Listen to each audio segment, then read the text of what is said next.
check in on where we are with our collages. I wanted to show you the way that I did this because I'm in my head a lot. I'm trying to do more work in the parasympathetic nervous system, if you're a trauma nerd, that teaches you to be down in your body and out in your head. So I actually picked images that evoke that.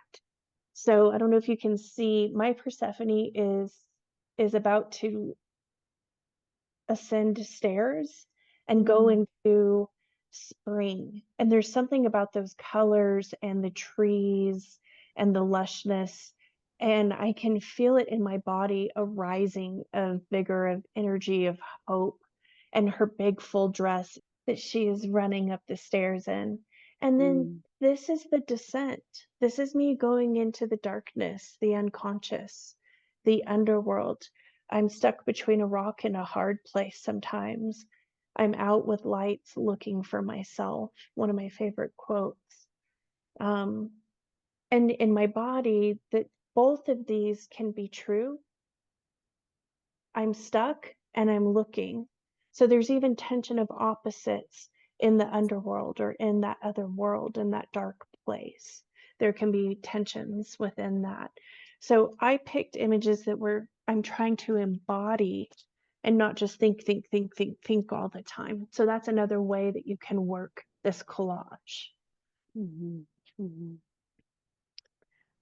Does anyone else want to take a couple moments to just quickly share where they are? And then we're going to show you how you can finish. Unfortunately, we're at the end of our time, so we're not going to be able to spend as much time finishing together as we wanted, but we're going to show you how to do that. And then we're going to end with just a quick reading, kind of a closing ceremony, if you will. But before we wrap up, does anyone want to share a little of what they've done so far? And I'm not that far, but I was very like the duality spoke to me a lot. And Mom, you were talking about how you imagined her ring, and I don't know why that spoke to me as well, but I tried to incorporate that as well. So here's my spring. I was gonna add more to it, but I kind of added her ring up here, and this is kind of what I meant Cool. the spring would be, and then this is like her falling back into the underworld, and you see her dropping the ring. All right. Well, real fast, I told you I had worked on this one. This isn't the one I am doing today. I got too focused on getting things moving today, but this is the one I was working on yesterday. And I was struck by how much movement. Like I was drawn to this dancer. I found her, and it immediately made me think of Stravinsky's Rites of Spring, like on Fantasia, where there's all these like active dancers. And it made me think of the work of spring. Um, and I was also really drawn to these fields, these just freshly plowed fields waiting for spring planting. But I wanted to flip it all on its head. And so I flipped the fields upside down, and I flipped this floral kind of spring looking couch upside down as if to think that everything tumbles out and is flipped on its head a bit as Persephone sinks into the underworld and into those kind of deeper places. Um, but there was this idea, this connection of like water feeding and nourishing what's happening above. And I would encourage you also, once you're done, try flipping it the other way. Try playing with this idea of looking at it the other way. What if winter becomes springtime and springtime becomes winter? What if spring is flipped on its head? And what do you see in that? Um, and these are not questions you have to answer here. Um, but this is what depth work is. And I I've been doing depth work my whole life. I just didn't know it until recently. In like True. every literature class, every book that I read, every art museum my mom took Journal. me to, every journal that I had, is Yes. just looking at things and seeing what they have to say to you. And so we wanted to take that a step further. On your wax paper or your tracing paper, whatever you had, you're going to trace that form, and then you're going to journal on it. Whatever struck you from today, you're going to write and journal on that. And then you're going to use clear tape or brads if you would prefer, but clear tape. I used clear tape to create a crease in the middle. And then Here's a layer. What? you create that layer where you can see the season below what you've explored, maybe the questions that we were going through, or your own thoughts of spring, your springtime, your winter. And you can see who you are reflected in that, both in your words and in the image. And then when you're done, you can take that clear tape and just tape it all the way across so that it can be on there permanently, but you will still be able to fold it down and look at the image and fold it up and have the words. So you'll be able to kind of play with the layers whenever you want to revisit your work. And especially if you're going to be flipping it on its head. I love that you have two sides. So if you did your collage one way already, and if you want to use Amy's technique to flip it on its head, remember you have a back side. So you can do that. And when you're writing, you can write in a kind of a labyrinth pattern. I wrote a quote around the neck, kind of like a descent caller against winter, that I will rise again. So you can add quotes, whatever you want, but make sure if you want to test your permanent marker, I kept a tissue so that I can dot it. There's one side that's shiny on wax paper if you're using it, and one side that's not. I cut mine out and use brads because I like that, but I also love Amy's, how it kind of flows across the entire page. And if you're turning something upside down, you might consider writing the way that would reflect that if it's upside down. Just want to welcome if anyone has any final things they want to share. there is a power of being witnessed by others, that why we encourage people to attend this live, because it's in the witnessing. And when we're holding sacred space, it's what makes it sacred is witnessing each other's process and creation. Well, I think connecting is the word for my spring. And so I would agree, and thank you for being here and doing it together. It was very nurturing, I guess. Yes, it was. I don't know. I found a very cool picture for my dark part, or winter, big sky. And even it says, a funny thing happens when you're left to consider the vastness of the universe. You find your place in it. I just found that. I mean, it was in some magazine. Wow. I want to get it done. And so this is taking time. And that's what happens in the winter. So thank you. I wrote a lot of notes. Thank you for connecting with that. Yeah. Vastness. That's a great word. Well, of course, it wasn't mine. It was yours because you were led to find it. And okay, I was led to find it. I do think that that's what happens when we let our thinking brain shut down a little bit, and we let that kind of, whatever it is, that intuition, that just sense of like, oh, I want that image. that I think that we are led to find things that are actually already part of us. And so I felt like as a word to me. yeah. Mhm. Yeah, I think that's what happened. So I'm glad that you found that. So I went a very different direction, I feel, anyway, because I was thinking about the spring and being bold enough to say a word and be truthful when you need to be.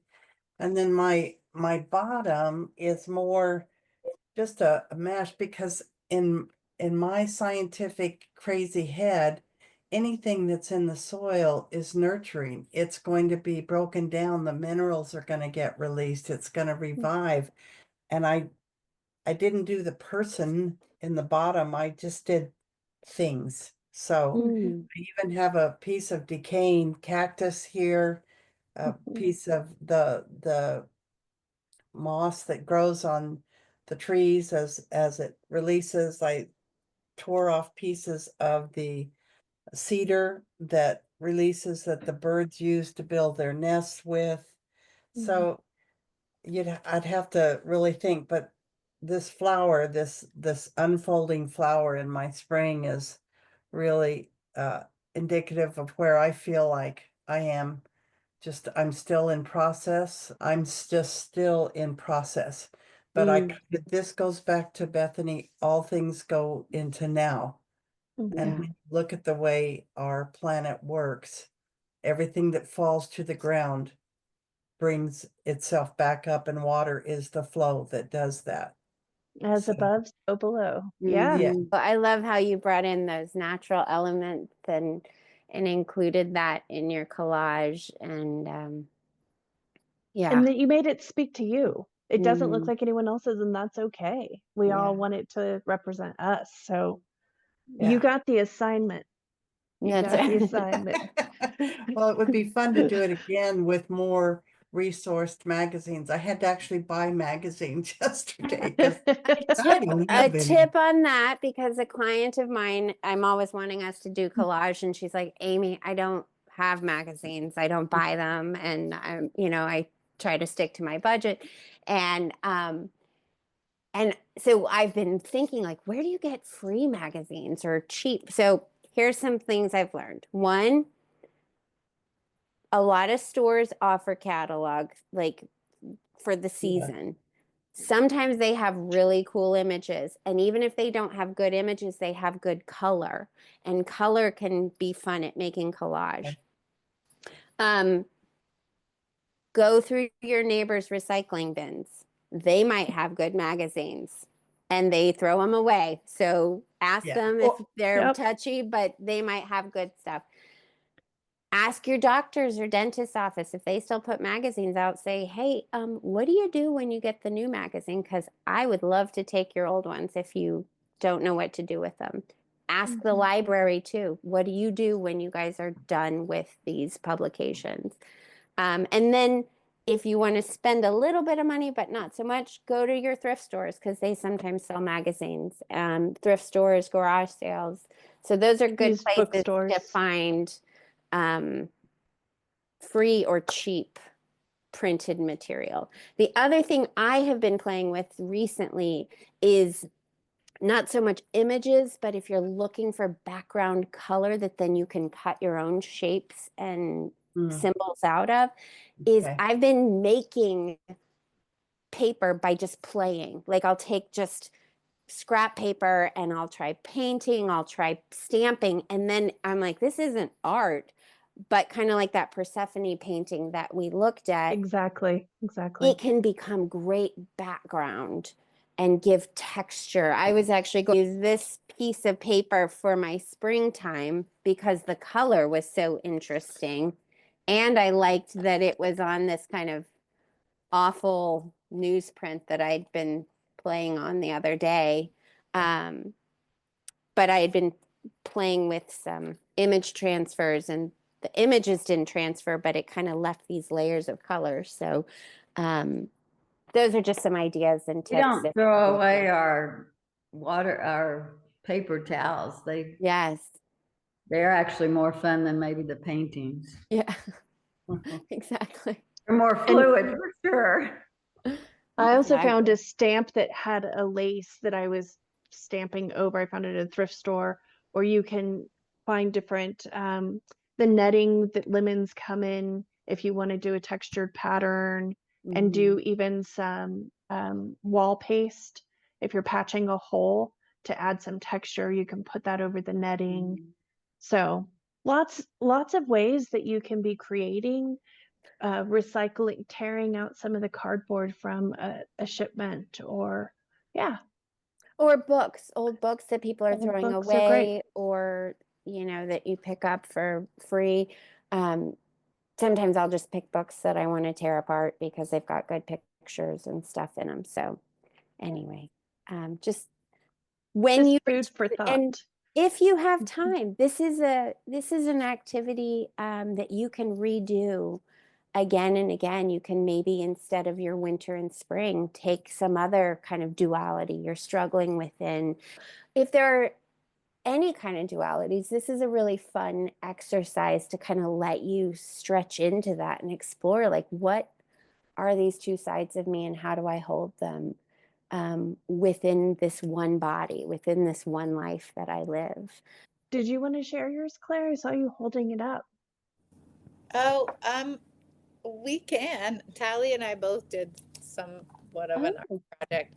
I mostly wanted to say, while you were talking about Persephone enduring hell, like, the thing that I wrote down in my journal was finding a place to flourish even in hell, which sounds funny, but I feel like we've been living through hell for exactly a year now, and maybe a bit more in other times of my life where it's been really hard. And I just love the idea of finding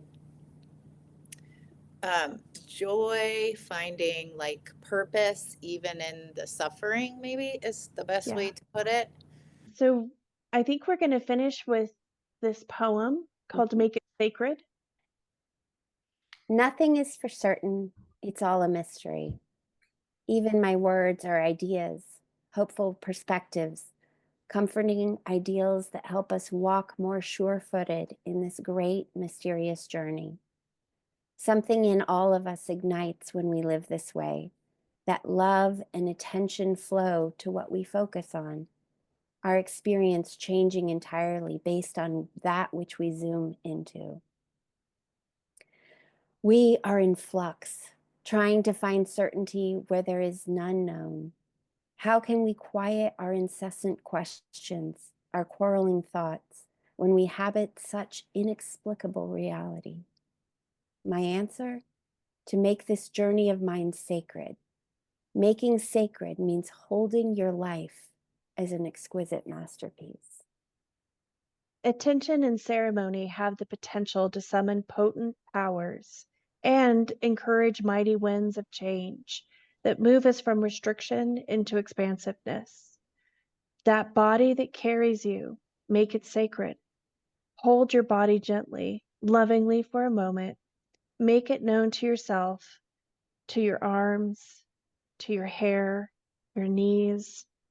Know that you are blessed to be held so unconditionally by its form. Make it sacred. Those times when all feels impossible to love, when no joy can seem to be found, that too, make it sacred. Make your process sacred. If you are in a closed loop of thoughts, go to a field. If not a field, a patch of earth. If no earth is near you, hold a stone in your hand and close your eyes. Build a personal ceremony. Create a space where you name your desires. Let them be spoken. Then ask for help. Make your desires sacred. Lift all you experience into a higher place. It will lift you there too. Bring your life into the place of sacred hands and make it sacred. Make your journey sacred. Illuminate your daily doings. Decide that each offering life hands to you holds the potential to create beauty and acceptance of this mystery unfolding. Take a moment to choose to see. Your life is sacred, lifting you above your restrictive beliefs, lifting you to a heightened state if you allow, if you choose to make it sacred.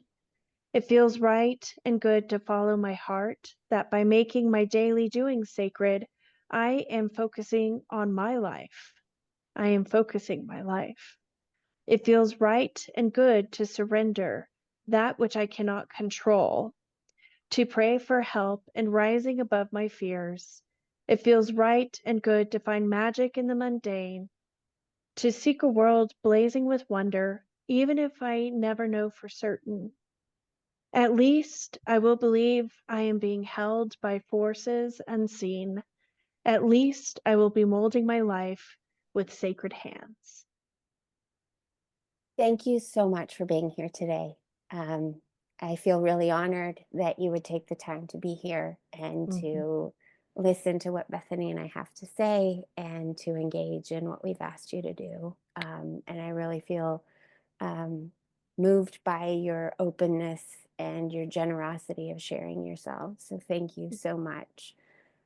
Let all of today's ideas germinate. Sometimes we attend something and we're moved and then we tuck it back away, but try to keep this sacred, try to tend to it, try to keep that fire going in the next couple of months. And we're meeting every other month to let things continue to build and grow in you.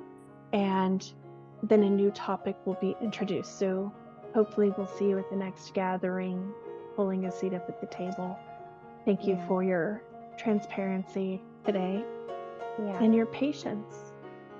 And thank you for Persephone coming, and hope that maybe she visits you at home and tells you a little bit more of what she's begun speaking to you today. So happy spring, everyone. Happy spring. Thank you.